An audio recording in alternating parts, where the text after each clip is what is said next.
مر عليا مواقف كتير تثير الرعب والقلق للناس العادية، زي مثلا أصوات الهمس والضحك اللي ممكن أسمعها بالليل وأنا لوحدي في المغسلة، أو الصابون اللي بغسل بيه لما بيقع لوحده، ولا كوباية الشاي اللي أعملها من هنا والميتين يشاركوني فيها من هنا وبلاقيها خلصت قبل حتى ما بشرب منها بق واحد.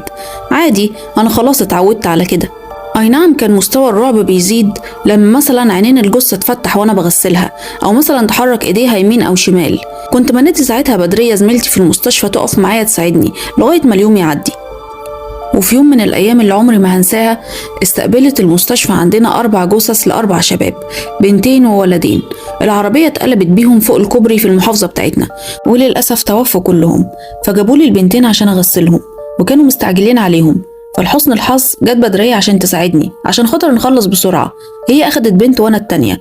الكلام ده كان حوالي الساعة 8 بالليل. المهم وأنا شغالة ببص لوش البنت بالصدفة،